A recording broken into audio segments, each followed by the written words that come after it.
Hello, everyone. This is Aaditya Mehta, and you are listening to podcast on personality development.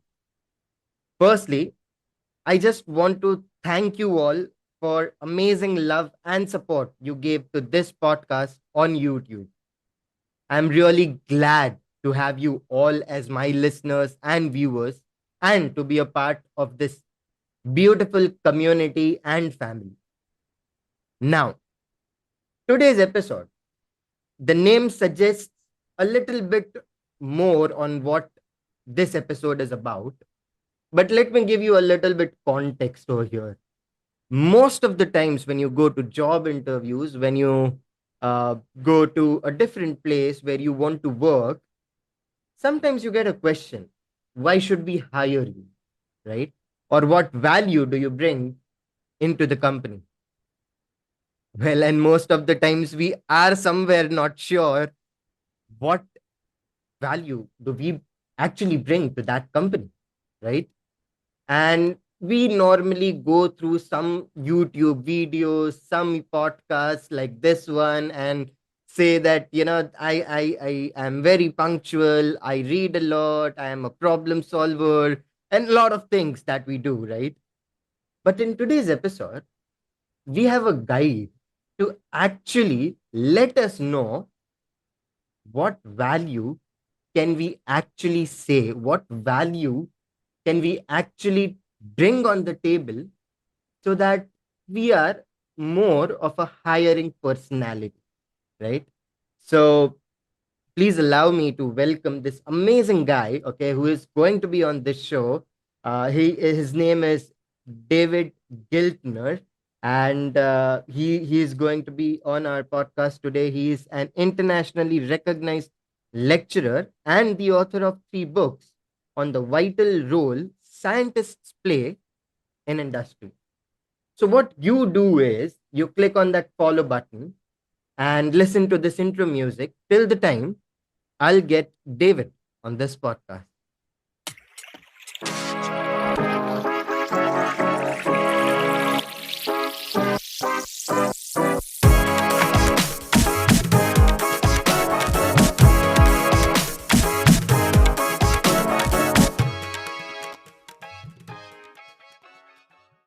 Hello and welcome back to this episode. And along with me in this episode is David Giltner. Hey David, what's up? How are you doing? I'm doing really well, Aditya. It's great to be here. Thank you for having me. The pleasure is all mine. Let me tell you, I have made you wait for a very long time, and you were really supportive. Okay, to be on this show, I am really really glad to find this support from your side, and I'm pretty excited to talk to you about this particular thing, and I feel that this thing is going to help a lots and lots of people who are trying to build their career, okay, who are just getting started with their career. And this is really something which is going to add a lot of value in people's life. So, David, but firstly, okay, before diving straight into the topic, I would like to know a bit more about you, because I believe what I gave your introduction was just like a Instagram profile picture, I would say. Like, everyone likes the picture, but no one knows the backstory of that picture. So Right. I would really love if you can share that backstory and a detailed introduction about yourself. Happy to do that. So I'm a scientist, and physics is my discipline. That's what I studied is physics. I have a bachelor's and a PhD in physics.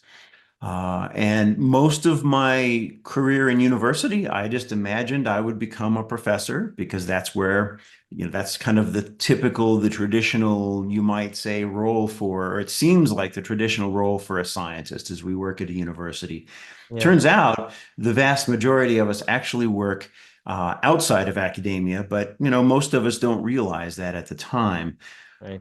When I got up to about the last year of my graduate studies, I decided I didn't want to be a professor. I'd work in industry. And so I had to figure out how to make that transition into a company. It's a very different environment. Hmm. My advisor wasn't able to help me. She said, I don't know anything about it. I'm afraid you're on your own. So I had to learn all about it. Well, Hmm. that forms the core of what I do now. Hmm. But I worked in the laser industry. I've worked at a number of companies that develop laser technology for a variety of applications, mostly telecommunications and some remote sensing and some scientific instrumentation, Hmm. because that was a core expertise I had. Well, back in 2010, I was between jobs and I met the publisher of my first book, somebody who was helping people do interview books, where you interview someone about a specific topic you are interested in and you publish it in a book. And so I decided, because I was looking for a job at the time, I was reminded of this challenge of helping people in industry understand the value that I brought to their company as a scientist. Because, people might tend to think, well, a scientist does research in a university lab. How can you help us?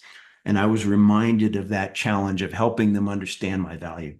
Hmm. Um, so I wrote that book and I started speaking on the side, and I realized this is a real challenge. Scientists trying to be productive, work in industry. Hmm. Most of us end up there, but we don't know how to make the transition. So in 2017, I left my job and I started turning science. And what I do now is I give workshops and seminars really around the world to teach scientists how industry works. It's a different environment. What is the world? What is the environment like? What strengths do you have that are valuable? And the topic of today is, how do you help them see how you can help them? Wow. That's pretty amazing, and I love the story, honestly. Okay, this is something which I'm really going to enjoy talking, and also I'm a big fan of Big Bang Theory. Okay, so Mm. so I am all in. Okay, and normally, we all are in that stereotypical world. Okay, where we have all in all the movies. Okay, in all the web series everywhere we have always known that scientists and phds, those people who have phds, they work in either in a research center, or they work as a in the academic field teaching people. Okay, and now coming to the industry. Okay, first thing which I would really love to know, okay, what was the first thing which you did initially when you were searching for job? Okay, how did you manage to make sure that to give a particular example or to give a particular story that how you are going to help them, or a company? Okay, so what was the first thing which you did? So the first thing I did is I just went out and started finding everyone that would talk to me at a company, a technical company. Hmm. I knew my background was lasers and vacuum systems and various other things. I won't go into all the details, but I started locally around where I live in Colorado in the United States. I was in the same state at that time, and just talking to everyone I could, because I was trying to understand, what is industry about?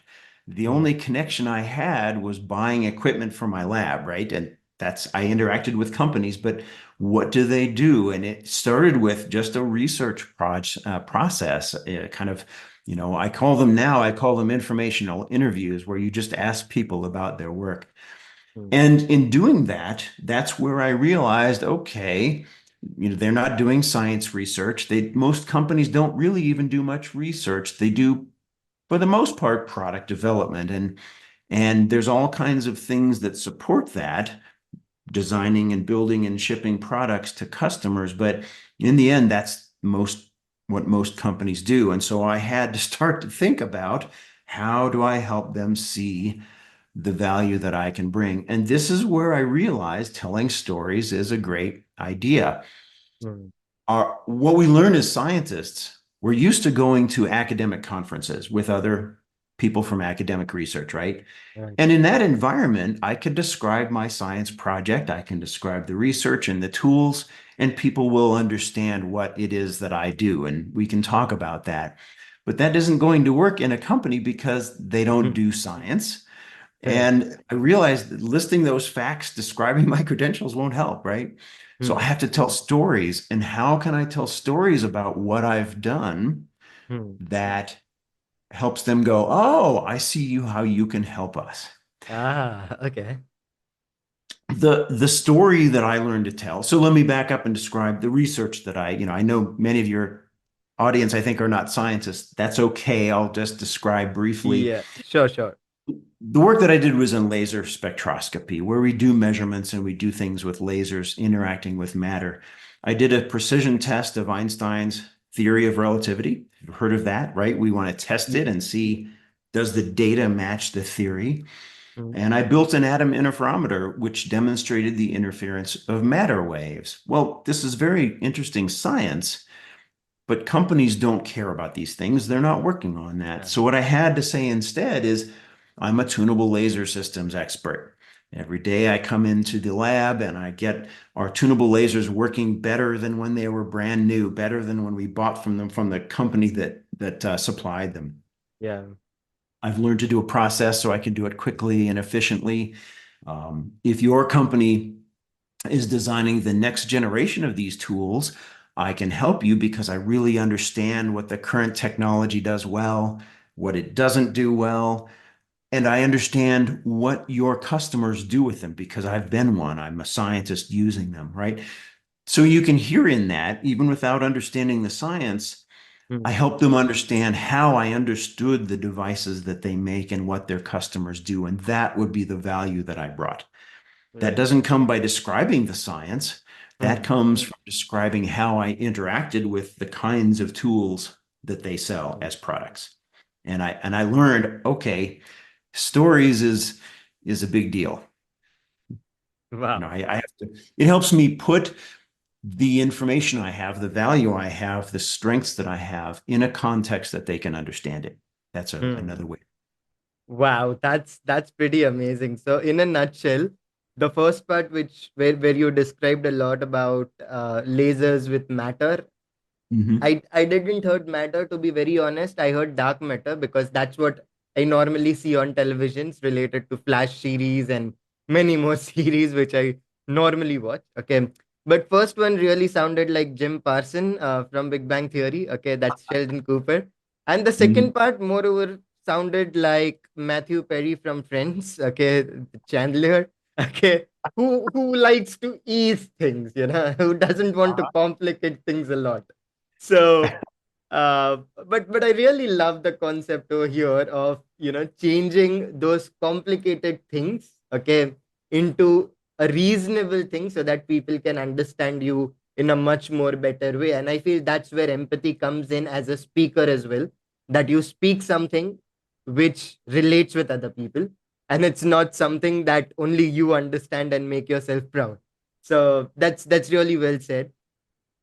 So, but I also would like to know about this thing because I always from the last season, okay, what has happened is I always ask people about their failures as well. Okay. Mhm. Okay. And that is something which I believe people need to understand that if they fail, it's fine. Okay.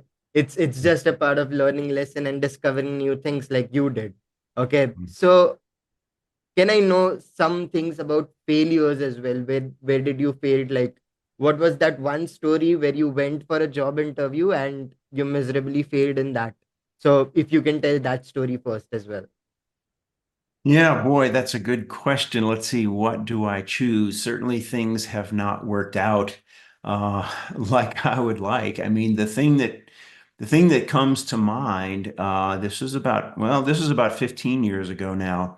It wasn't so much in finding a job but it was in a job that I had. I was managing a development group that developed datacom transceivers is the product, and we had been bought by a larger company. My goal was to try and integrate our site into that other company and continue producing the products that we had. In the end, the company decided to shut our site down and move everything to California and to Singapore. And boy, that sure felt like a failure, like I was not able to keep it up and running. And, it's hard to say, was it truly my failure? Was it going to happen because of the way they managed the company? But that's the way it felt. And so going into that, that's the job, the between jobs when I wrote my book. mm, because after something like that, now I have to go look for another job. And it's a real question. It's easy to feel insecure, like, well, I feel I failed at this last thing. So how do I pick myself up and figure this mm, out? And here's another case where telling stories is valuable because I have to find those things that I do well, and I have to decide what do I want to do next. mm, And I found I was actually out of work for a while because it was also a recession at the time, an economically challenging time. It was a year before I got another job. mm, So I really had to lean on telling stories just to kind of recover from all of that and describe what have I been doing with my time and, mm, why did I no longer work at the previous place? Things like that. Yeah, that's what mm. comes to my mind when you ask So, about that. so was this story real, or somewhere you actually fabricated it as well? I don't fabricate anything, and I think that's really important. I know it Right, sounds like when I say telling stories, sometimes people imagine, well, are you making things up? But it's really important. Integrity is really important to me, and I've right, never told a story that wasn't true. It's mm, more about emphasizing the things that I want to matter and right, putting the perspective that I have on it because mm, well, I felt at first like, well, maybe I failed and maybe that's why, we lost mm, our site and it was closed down. But right, then when I stop and think about it and I speak to my manager and, I realize, okay, no, it's easy to feel that way, but here are the things that I did well. mm, Here are the people that worked for me that still respect me. Here are the strengths that I bring. So here is where telling stories is really important. If I just list the facts that, I'm David Giltner, I have a PhD in physics, I was leading this company and now it had to shut down and I'm looking for a job. If I just list those facts, they are true, but you may get a bad interpretation of what it is that I do and why I'm there. And I don't believe that. I know I have value. I know why it closed down. I know, I don't believe that I could have fixed that. So telling stories simply help present it to you the way I see it. I don't have mm, to fabricate anything. I just simply say, we had a challenging situation. We were acquired by a company that is known for shutting sites down. And it was a tough economic time. They had to build a more efficient system. I could have kept my job if I wanted to move to California. I chose not to. And mm, so I'm looking for a pivot in my career. That sounds something like that sounds so much better, right? right, And it's just as true. I mm, didn't exaggerate. I'm not lying, fabricating, mm, making anything up. I simply help you see it the way I see it. right. Uh, so Wonderful. yeah. That's wonderfully said. Thank you so much for sharing that story.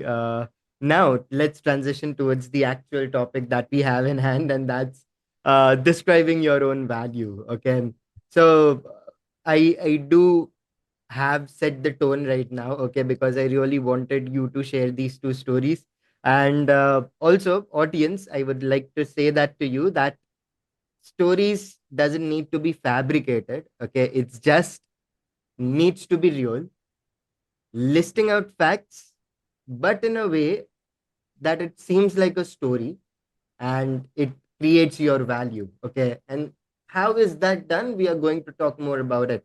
So make sure to listen to this entire episode. And I'm sure, as I've mentioned this in each and every episode, make sure that you are sitting with a book and a pen. Okay. Because I want you to listen to this podcast very intentionally. Okay. And the intention is to learn new things from this podcast. Okay. So that's that. Coming back to David. So, David, one thing which, the very first thing which I would like to ask is most of the people doesn't even know that what value do they have. Okay, so most of the times, most of the youngsters, what they do is they read an article or they go to YouTube, type this question, if the company is asking me these questions, what answer should I give, and then there is an answer and they sort of by heart that answer, and then they just puke it during the interview. Okay, Right. so that's basically what the sense is. So most of the people doesn't know really what value do they have, that through which they can help to the company. Okay. So first thing first, how can a person identify the values which they have? Yeah, that is the first step, is to sit down and determine your strengths. I give a I give a workshop on designing a career path, and the very first step is determine your strengths. And I like to break it down in three categories: skills, knowledge, and attributes. Skills are things that we get better at with practice. What are some things that you have learned to do that you've practiced and gotten better at? And, it depends on what your background is and your strengths. Hmm, Knowledge, these are things you know. It might be things you read in a book, sometimes hmm, called factual knowledge. It might be things you have just learned through your own experiences, called experiential knowledge. What are some of those things? And then there are attributes. These are just things about how you think and what motivates you and how you interact with other people. Are you a good problem solver? Are you motivated to make a difference in the world? Do you like Is it really exciting to you to help a company function better? Do you like working with other people? Are you good at motivating them to do something? hmm, Are you great at persuading them about your ideas? These are all strengths, right? right. And so start with that assessment. That's where you want to start with it. Hmm, But another really important thing is it's hard to describe your value if you're not clear on who your audience is. Knowing your audience is how you can start to build stories from your own experience that describe your value. You've taken your strengths, now you know what your audience needs.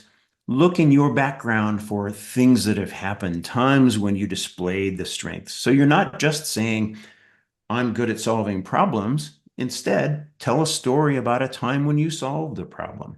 hmm, Or don't just say, I'm good at persuading others. Tell a story about a time when you actually persuaded a coworker or your boss or your partner of right. some challenging thing. That's far more valuable. Hmm, One of the big differences, when you say, well, how does a story work?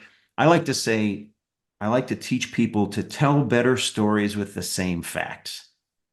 And that emphasizes this isn't about making things up. It's about starting with the facts. And in this case, we're talking about your strengths. What do you bring? But we don't just list facts because that tells people what happened or what we're about. Help them understand why it matters. That's what a story does, right? If we tell a story about something that happened, we're not just saying what happened, we're helping them see why it matters. And that's totally honest, full integrity. We're not making anything up or exaggerating. It's simply why it matters. And so that's that connection. So back to your question, start with an assessment of your own strengths. That's really important. Then you can find stories that help answer the question, not from something you read on the internet. That's hmm, not really a good idea. Now you're saying something that you know to be true, and it's a good example that is unique for yourself. Then it won't sound like to the hiring manager, they won't think, yeah, I've seen this out on the internet. I've heard other people say this, right? They'll say, yeah. oh, that is a great story from your own background. I Hmm, believe you. I see you understand what we do here and why this matters. hmm. Wow. That's really well said, and I believe this is something which really adds value through this podcast as well. So I'm glad I started this podcast at the very first place. Just kidding. Okay, so but I'm really happy that you can share these amazing stories. Uh, so audience, all I would like to say is it's time for you to take a paper and a pen, write down a particular story which reminds you that you have done something special, and that is your value, and that is something with which you can help a lot of people, including companies as well.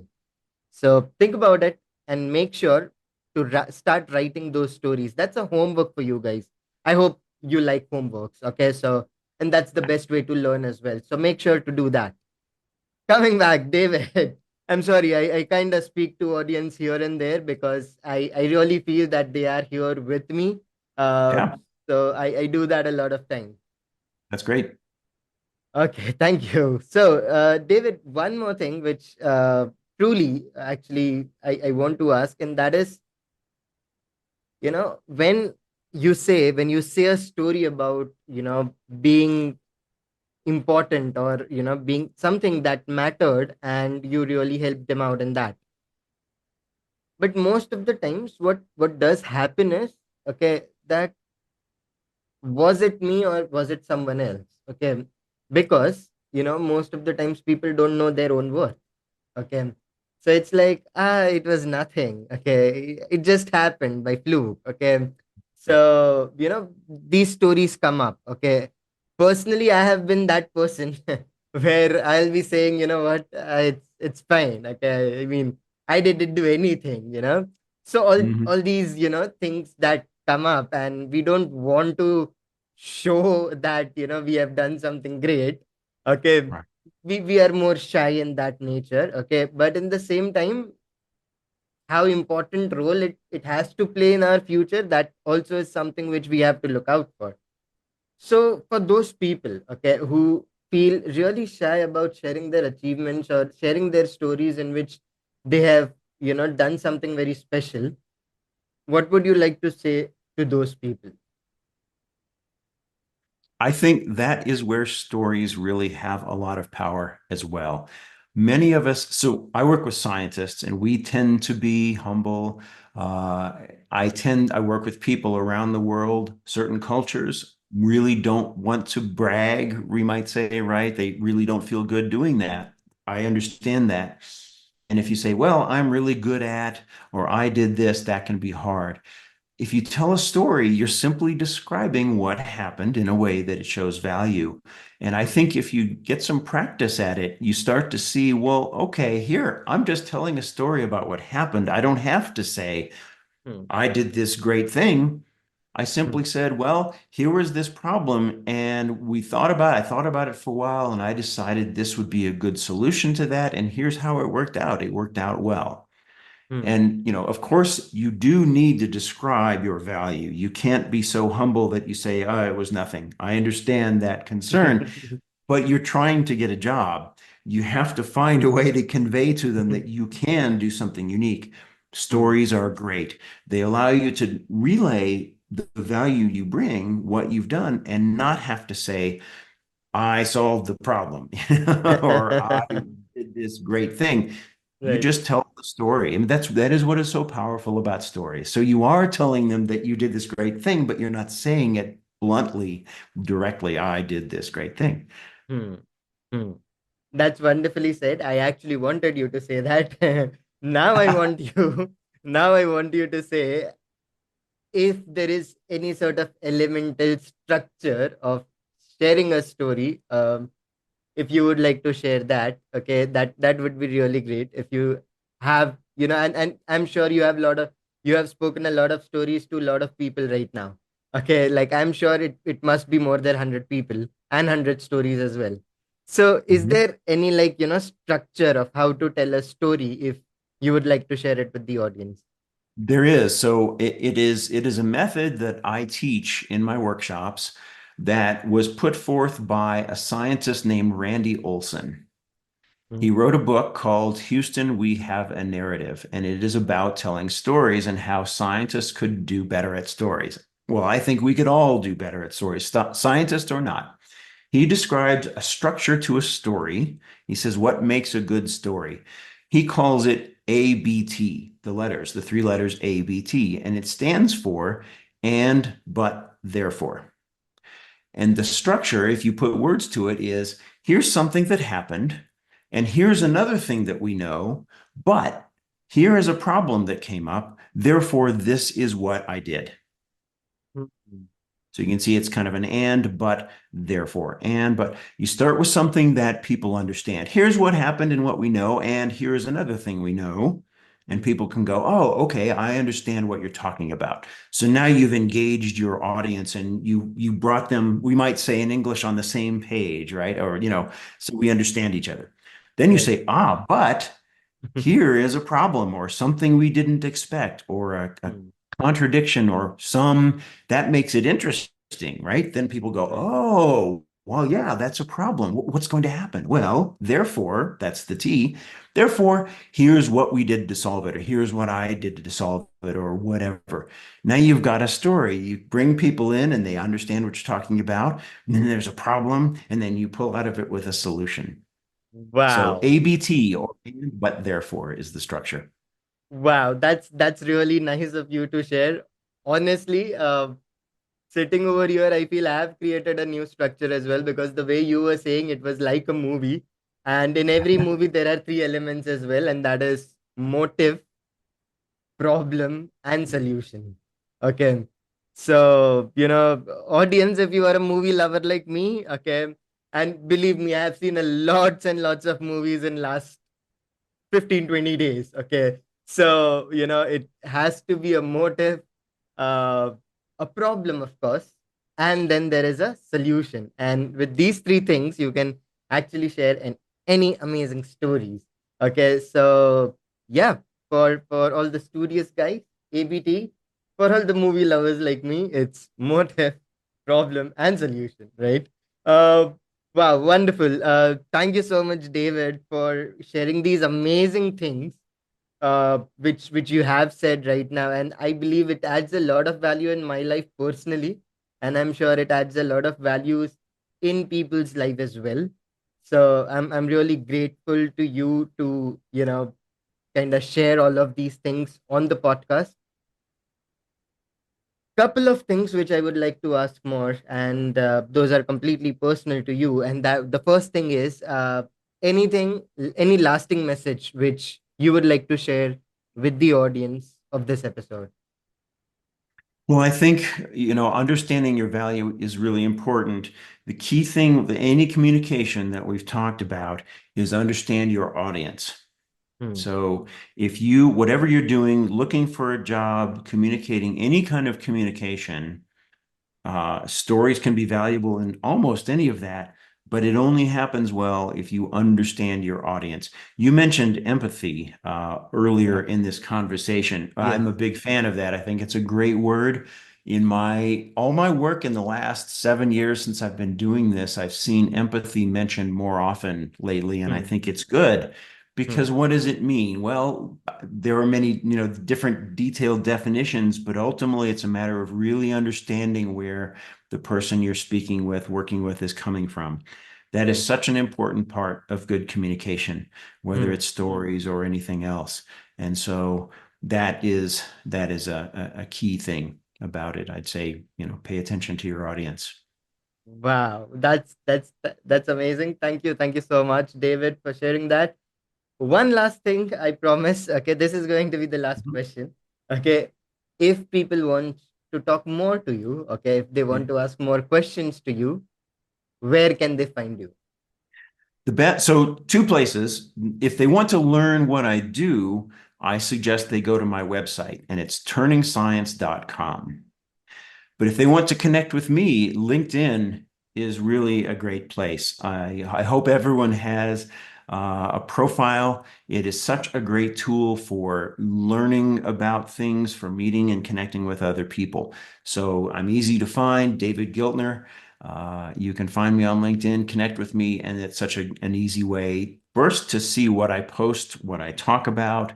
And if someone has a question, I'm always happy to respond as well.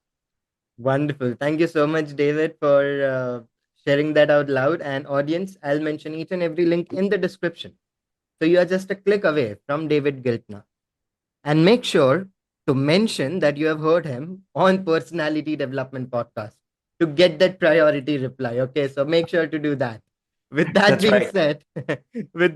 said, this is Aditya Mehta along with David Giltner signing off from this episode. See you in the next one. Till then, peace out.